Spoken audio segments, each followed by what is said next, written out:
Now I am going to start with our chapter that is ruling the countryside. ठीक है? Yesterday I have discussed with you permanent settlement. हाँ जी. Second is Mehalwadi. Third is Rayatwadi. After that I have discussed with you crops for Europe. Then indigo cultivation. आज हमने पढ़ना है system of cultivation.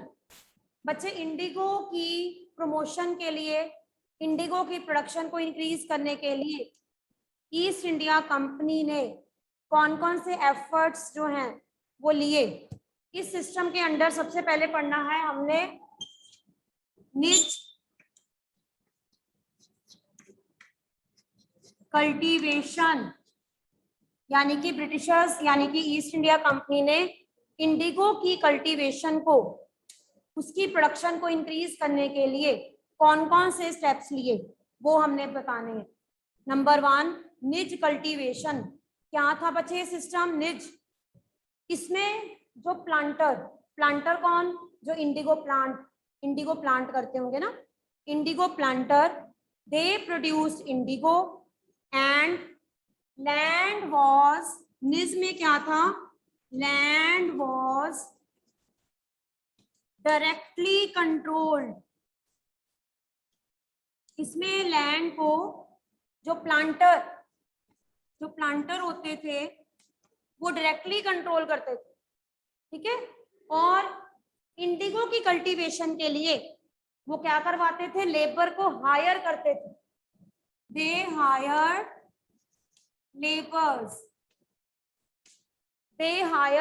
Labours. Labour को higher करना मतलब labour को अपने जो है वो फार्म में एम्प्लॉय करके उसको मनी देना और बदले में लेबर क्या करेगा? इंडिगो की प्रोडक्शन. ठीक है?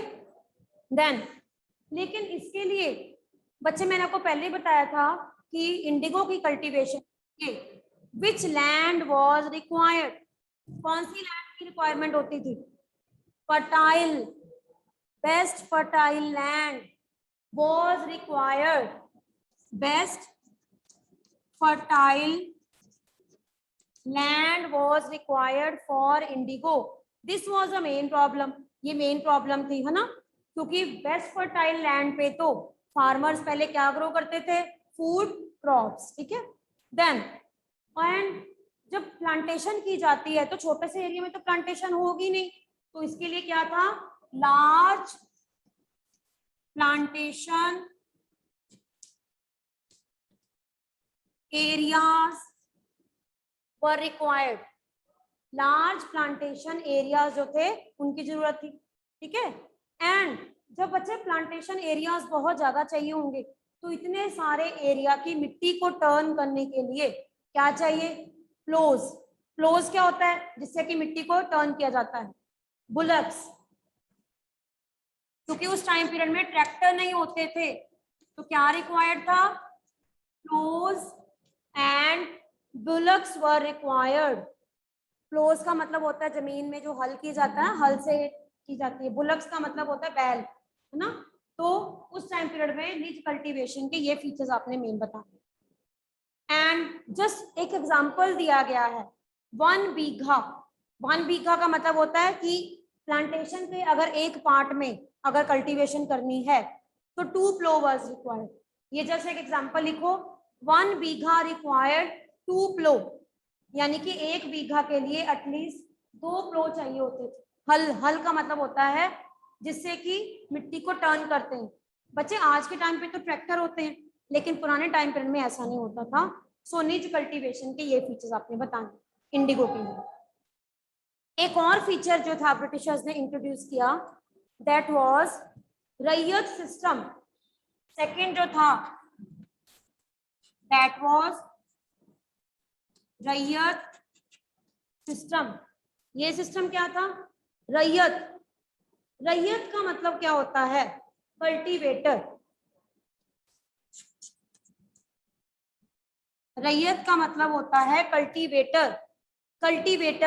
कल्टीवेटर मतलब कोई भी पर्सन हो सकता है. इसमें क्या होता था कि जो प्लांटर्स हैं, बच्चे ये ध्यान से सुनना, जो कल्टीवेटर होते थे ना उनकी अपनी लैंड होती थी. ध्यान से सुनो इसको। निज में क्या होता था, लेबर को क्या करते थे, हायर। लेकिन रैयत सिस्टम में क्या होता था, जो कल्टीवेटर होते थे उनकी कल्टीवेटर्स के पास जो उनकी ओन लैंड, जो अपनी लैंड होती थी कल्टीवेटर्स की, कल्टीवेटर्स दे ओन्ड, उनके पास अपनी लैंड होती थी एंड दे वर फोर्स, इनको फोर्स किया जाता था,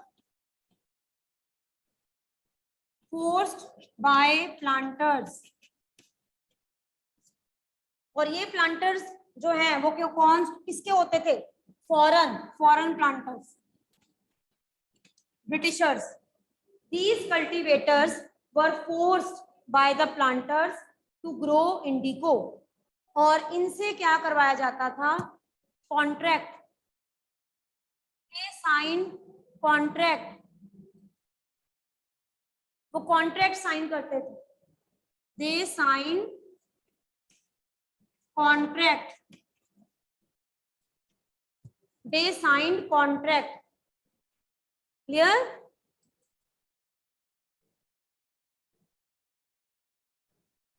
Yes. Then after that, when the indigo production was completed, जब इंडिगो तैयार हो जाता था, price paid to them was very low, यानी कि they were given very low price, उनको प्राइस बहुत कम दिया जाता था। एंड कई बार इनको लोन भी, प्लांटर जो हैं इनको लोन भी देते थे। ठीक है, लोन का मतलब होता है एडवांस में मनी दे देना, ताकि जो ये कल्टीवेटर्स हैं वो कुछ भी खरीद सकें जो उनको रिक्वायर्ड है। ठीक है, एंड उसके बाद कुछ सालों के बाद, जैसे हम कहते हैं कि आफ्टर 3-4 years, कल्टीवेटर्स की जो लैंड होती थी वो क्या हो जाती थी, barren. The land was not able for the production of rice and wheat. This was called ryot system. Now I think difference between निज and रैयत is clear to you. Any doubt? Gurkaran, Shreya, Paramjit, any doubt? Online students, I think now the difference between निज and रैयत is clear to you. मैं आपको बहुत easy language में एक बार बच्चे फिर से बता रही हूँ। निज कल्टीवेशन, निज का मतलब क्या है कि इसमें जो प्लांटर्स थे, फॉरेन प्लांटर्स, ब्रिटिश प्लांटर्स जो थे, ठीक है, वो लैंड खुद खरीदते थे, लैंड वॉज डायरेक्टली कंट्रोल्ड, अपनी लैंड लेते थे और उस लैंड के ऊपर प्लांट यानी कि लेबर को हायर, यानी कि लेबर को हायर करके उससे काम करवाते थे इंडिविजुअल। इसके लिए इनको क्या चाहिए था, plantation area. British east India company इनकी हेल्प करती थी लैंड खरीदने में, इनको क्लोज और बुलक्स चाहिए होते थे और इस तरह से ये इंडिगो जो है वो प्रोड्यूस करते थे। सेकंड सिस्टम था रैयत सिस्टम, जिसमें फार्मर्स की अपनी जो लैंड होती, इनको फोर्स किया गया by East India Company, by planters to grow indigo in their field. But the problem was when they required money, they were given loan and kind of financial help by the planters. लेकिन indigo की plantation हो जाने के बाद price paid to them was very low and sometimes जो उन्होंने contract sign किया होता था, अगर वो उनको इंडिगो जो है, जो मटेरियल का मतलब होता है 6 months के बाद या 1 year के बाद, अगर उनको रिक्वायर्ड इंडिगो नहीं दे पाते थे तो इनकी लैंड, जो इनकी लैंड थी वो किसका पार्ट बन जाती थी, प्लांटर्स। और slowly and gradually east India company ने कितने ही कल्टीवेटर्स की लैंड को एक्वायर कर ली, ऐसे कल्टीवेटर्स जो इंडिगो प्रोडक्शन में या तो इंटरेस्टेड नहीं होते थे या फिर वो इंडिगो प्रॉपर नहीं ग्रो कर पाते।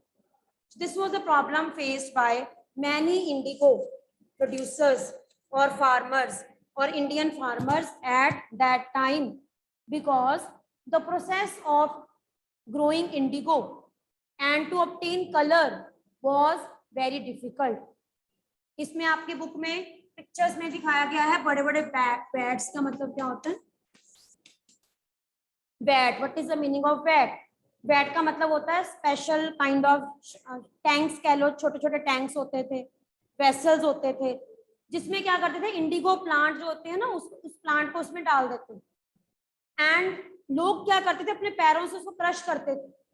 बच्चे जैसे आप देखते हो ना मेहंदी की पत्तियां होती हैं, जो मेहंदी है, मेहंदी कैसे बनती है, इसकी लीव्स होती हैं, उन लीव्स को अगर आप हाथ से क्रश करोगे ना तो यू कैन ऑब्टेन कलर।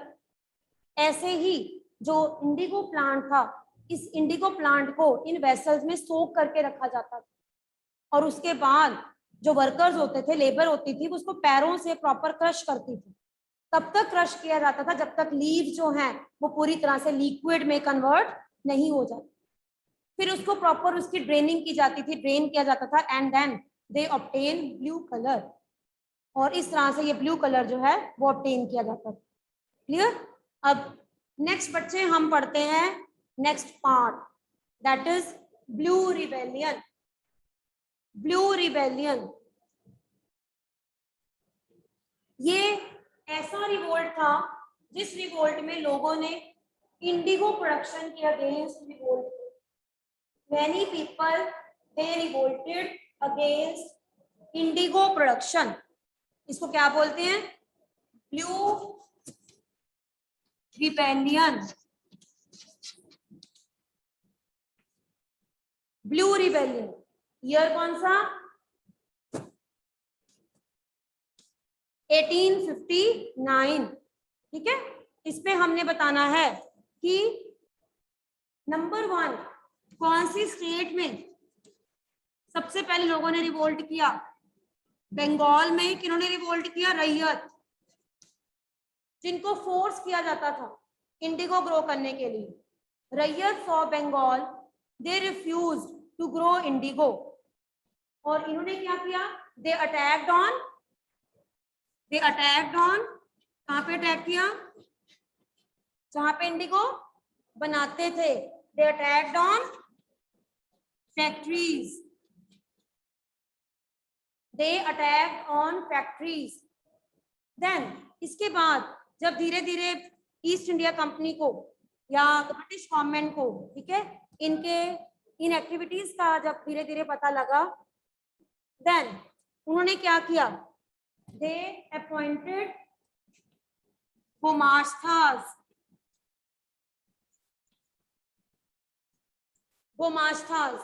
बच्चे गुमास्तास कौन होते थे? Gumastas were the agents of planters. ये प्लांटर्स के एजेंट्स होते थे जो फार्मर से बातचीत करके उनको कन्विंस करते थे कि इंडिगो जो है वो प्लांट किया जाए। ठीक है, एंड देन विलेज एरियाज में ये प्लांटर्स आते थे और धीरे धीरे जो है वो इन रैयत को कन्विंस किया जाता था।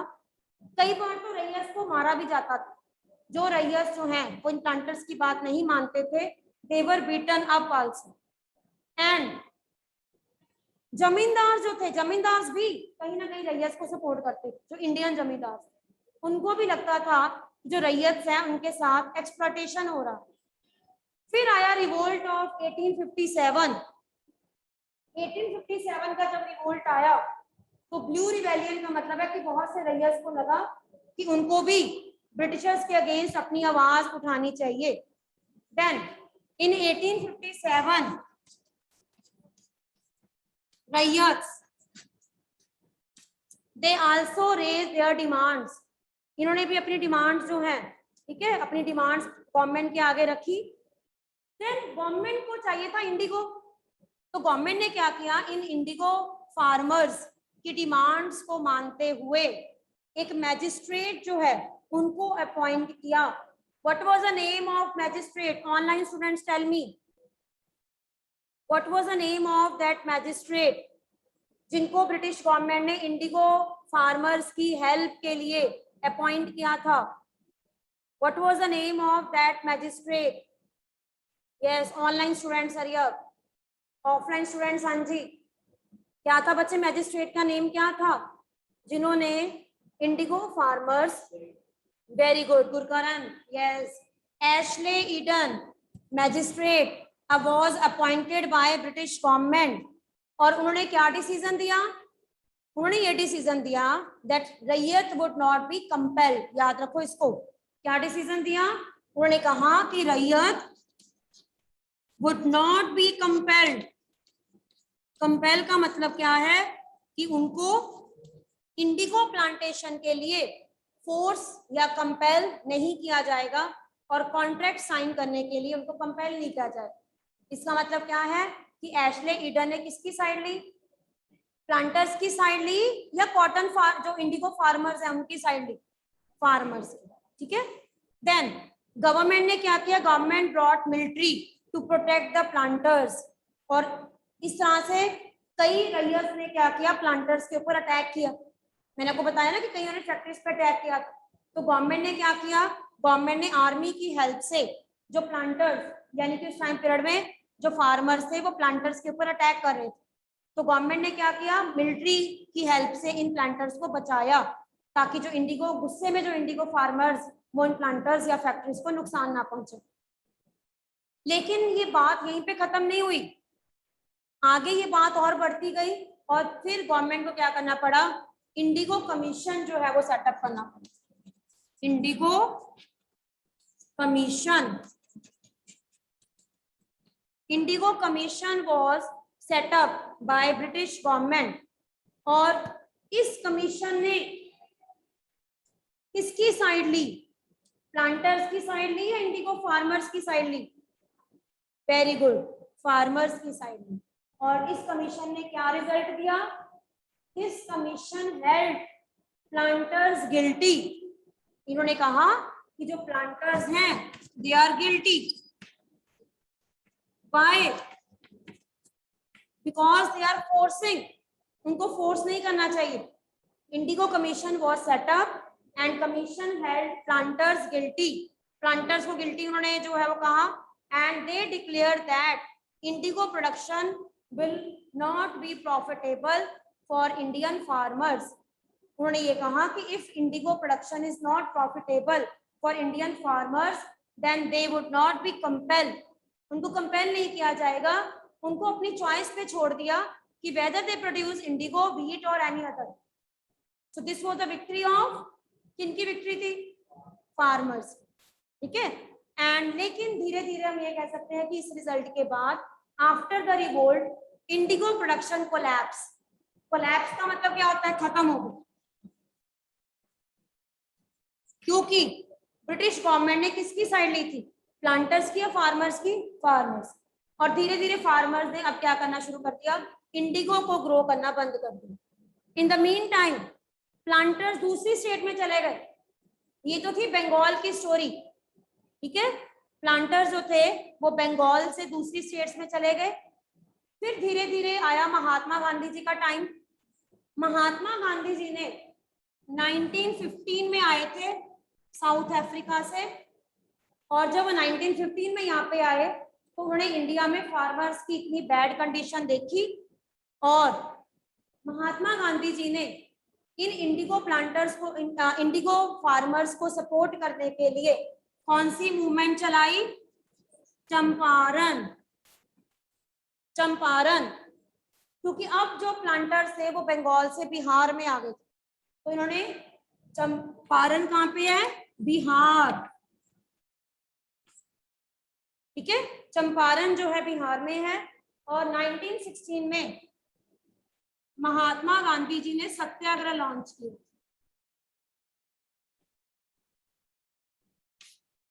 बच्चे सत्याग्रह का मतलब क्या होता है, सच के लिए लड़ाई। महात्मा गांधी जी ने ये कहा कि जो फार्मर्स हैं, ठीक है, उनको अपने राइट्स के अगेंस्ट लड़ना चाहिए, and that's why he started Satyagraha. Planter जो थे बंगाल से कहाँ चले गए थे, बिहार, लेकिन बिहार में जब लोगों ने रिवोल्ट किया तो धीरे धीरे जो प्लांटर्स थे they started you can say changing their rights, उन्होंने अपने धीरे धीरे जो एक्ट था या राइट था वो चेंज करना शुरू कर दिया, और अल्टीमेटली काफी हद तक इंडियंस को फायदा हुआ, ठीक है। और इस टाइम तक फिर हम ये कह सकते हैं कि इंडिगो की प्रोडक्शन जो है बाद में सिंथेटिक डाई, सिंथेटिक डाई का मतलब होता है केमिकल्स, और फिर केमिकल्स का जो है उसको डिस्कवर किया गया, और धीरे धीरे धीरे इंडिगो की डिमांड इंटरनेशनल मार्केट में क्या हो गई, कम हो, ठीक है। सो अब हम ये कह सकते हैं कि जो इंडिगो प्लांटर्स हैं उन्होंने अपना बिजनेस जो है वो शिफ्ट कर लिया, ठीक है। तो दिस वाज ऑल अबाउट निज cultivation, blue rebellion and the story of Indigo planters. Clear, हाँ जी, एनी डाउट बेटा, Any doubt? Yes, raise your hand. Any doubt from this chapter? No? Yes, you have to read the chapter thoroughly, beta, so that each and every question from every part should be clear to you. No? No doubt? It means we can start next chapter. ठीक है? हमारा next chapter कौन सा है बच्चे? Which chapter? Tribals, Hikkus and Golden Age. Tribals, Hikkus and Golden Age.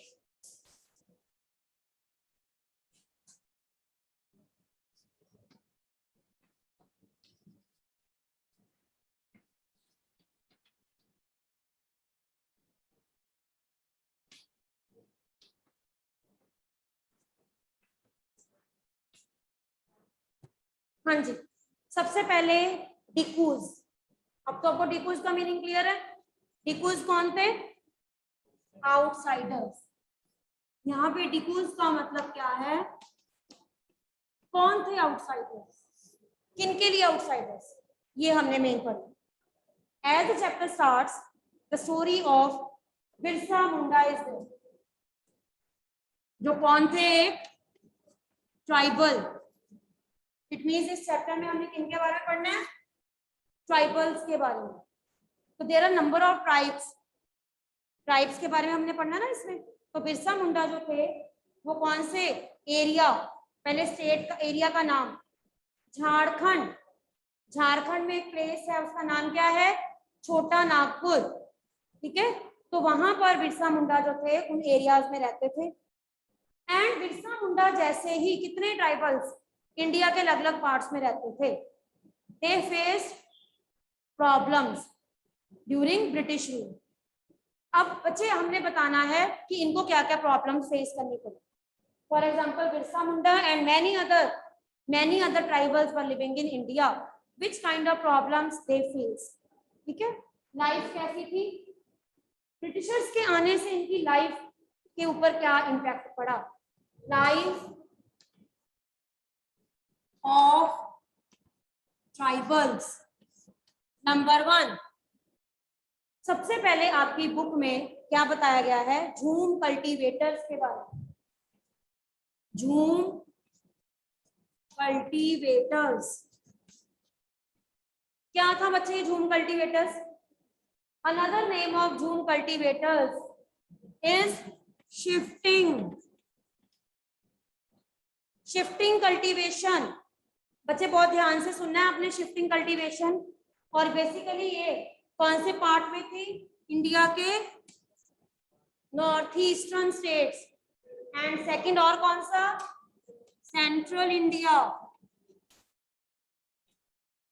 नाम से ही पता लगता है, पीपल कीप ऑन शिफ्टिंग। इसमें क्या होता था? ट्राइबल्स जो थे वो जिस फॉरेस्ट में रहते थे ना, उन फॉरेस्ट के पार्ट को सिलेक्ट करते थे। रहते वो इधर थे, सपोज इधर रहते थे, ये सारा एरिया ट्राइबल्स का था। सबसे पहले इस पार्ट को सिलेक्ट करते थे। बच्चे इस पार्ट में जितने भी ट्रीज, जितनी भी बुशेस या जो भी होता था, उसको क्या करते थे? पहले काटते थे। काटने के बाद उसको क्या करते थे? ते बर्न का मतलब जला देना। बच्चे माइक प्रॉपर आवाज आ रही है? Aastha keep mic on, keep mic on बेटा। हाँ जी महक। बच्चे yes, am I audible? Aastha, Akshima, Angel, okay बेटा, ठीक है। हाँ जी, first they selected the area. Patch select करते थे, उसमें जितनी भी वेजिटेशन होती थी पहले उसको काटते थे। काटने के बाद जला देते। जलाने के बाद जो एशेस, ऐश का मतलब होता है जो राख बच जाती है, दे सो द सीड्स। उस राख में वो बीज जो है, दे सो द सीड्स। और उसके बाद जब ये सारा एरिया 6 मंथ्स या 1 ईयर में जो क्रॉप्स होती थी उनको काट कर ही अपने पास रख लेते, फूड क्रॉप्स या जो भी। Then they shift to next area, रहते यहीं पे। उसके बाद फिर ये एरिया, फिर ये एरिया। अब ये सारा एरिया क्या हो गया, destroy. Then they shifted to another part, they did same practice here.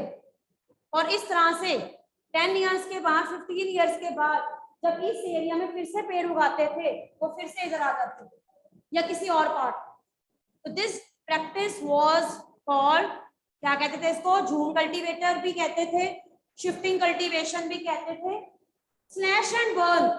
Slash का मतलब होता है काट देना और जला देना। This system was also called as slash and burn. Slash का मतलब काटो और जलाओ और एग्रीकल्चर करो। तो कितना बेकार सिस्टम था ये, आपको सोचो। इसका मतलब क्या है कि उन्होंने इस फॉरेस्ट एरिया में कितनी ही वैल्यूएबल टिम्बर को क्या कर दिया, जला दिया। और डिफॉरेस्टेशन या कितनी ही टिम्बर जो है उस टाइम में लॉस हुआ होगा। तो अल्टीमेटली हम ये कह सकते हैं कि ब्रिटिशर जब आए तो उन्होंने झूम कल्टीवेशन को क्या कर दिया, बैन कर दिया, बंद कर दिया। रीजन क्या था, क्योंकि ब्रिटिशर्स को कुछ ऐसे ट्रीज चाहिए थे जिनसे वो क्या बना सके, रेलवे ट्रैक। कौन कौन से, टी, साल, ओक। बच्चे इन ट्रीज की वुड जो है वो बहुत हार्ड होती है, इससे क्या बनाया जाता है, रेलवे ट्रैक। और जब हमारी कंट्री में ब्रिटिशर्स आए तो हमारी कंट्री में क्या इंट्रोडक्शन हुई, रेलवे। और रेलवे के लिए ट्रैक बिछाना पड़ता है, और ट्रैक में देखते हो वुडन प्लैंक्स होते हैं, तो इन पेड़ों को काटकर प्लैंक्स बनाए जाते थे। आपने ट्रैक देखी होगी, उस ट्रैक में ये जो ऐसे प्लैंक्स होते हैं, ये किसके बने होते हैं, वुडन। इनको लॉग्स कहते हैं, वुडन प्लैंक्स। किसके बने होते थे, टीक की वुड बहुत ड्यूरेबल होती है। हाँ, अब तो मैटर होता, पहले ऐसा होता, ठीक है। सो दैट्स व्हाई ब्रिटिशर्स ने क्या किया, झूम कल्टीवेशन को बैन कर दिया। अब झूम कल्टीवेशन जब बैन हो गई तो सफर कौन करेंगे, कौन सफर करेंगे, कल्टीवेटर्स, ठीक है। सेकंड हमने बताना है हंटर एंड गैदरर्स। हमारे इंडिया में फॉरेस्ट एरियाज में एक और कम्युनिटी रहती थी जिनको बोलते थे हंटर गैदरर्स। नाम से ही पता लगता है हंटर एंड गैदरर्स क्या करते होंगे, hunting and gathering of food, ठीक है। ये यानी कि ये ऐसे लोग थे जो हंटिंग करते थे, एनिमल हंटिंग, और एनिमल प्रोडक्ट्स को यूज करते हैं, एनिमल स्किन को यूज करते हैं लेदर बनाने के लिए, गैदरिंग करते हैं, ठीक है। और ये जो थे वो फॉरेस्ट एरिया से सामान को लाकर सिटी पीपल को या विलेज पीपल को बेचते थे, ट्रेडिंग, इस तरह से ट्रेडिंग करते थे। तो बहुत से आपके बुक में नेम है, यू कैन जो है note down this names.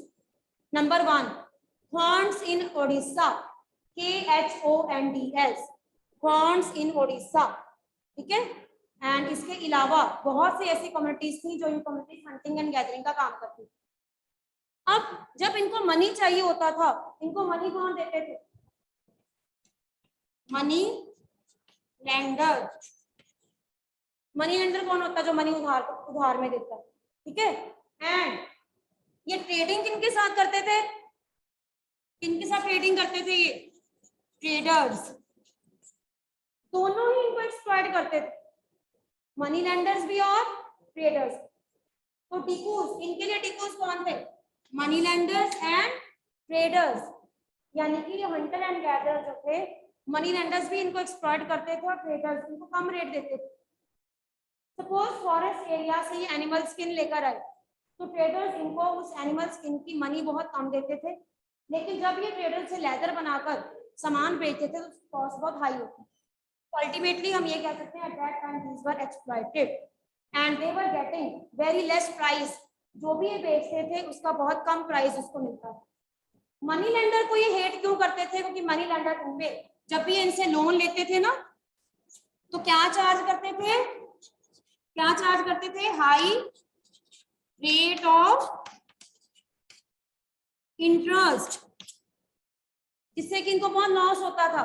So that's why इनके लिए मनी लेंडर्स और ट्रेडर्स क्या थे, क्या थे? डिकूज और आउटसाइडर्स। नेक्स्ट आ जाओ हर्डर्स, एक और community. Third is herders. Herd क्या होता है? Herd, very good, group of animals like sheep, goat. Herders जो है वो शीप को क्यों रियर करते हैं? फॉर वूल, गॉट को फॉर मीट, मिल्क, ठीक है। तो ये हर्डर जो थे, these move from one place to another. Winters area में ये हिली एरिया से नीचे आ जाते थे प्लेन एरियाज में, समर सीजन में ये प्लेन एरिया से विंटर हिली एरियाज में चले जाते हैं। और ग्रेजिंग, इनको मेन ग्राउंड चाहिए होते थे, ग्रेजिंग ग्राउंड, ताकि इनके एनिमल जो है उनको क्या मिल सके? Food, fodder and water. कुछ नेम्स लिखो इनके। इनको बच्चे, इनको हर्डर्स भी कहते थे, पेस्टोरलिस्ट भी कहते थे। PASTORALISTS, pastoralist. These were called herders or pastoralist. PASTORALISTS, pastoralist भी कहते थे। हमारे इंडिया में कुछ फेमस हर्डर्स एंड पेस्टोरलिस्ट हैं। गुज्जर्स, गद्दी, कुल्लू की तरफ जो होते हैं ना उनको गद्दी कहते हैं, गद्दी। बकरवल, BAKARWAL, बकरवल, क्या कहते हैं इनको? बकरवल। कश्मीर की तरफ है ये ज्यादा, बकरवल्स, ठीक है। हाँ जी। इसके अलावा एक और ग्रुप होता था, सेटल्ड कल्टीवेटर्स, जो घूमते नहीं थे, एक ही जगह में रहते थे।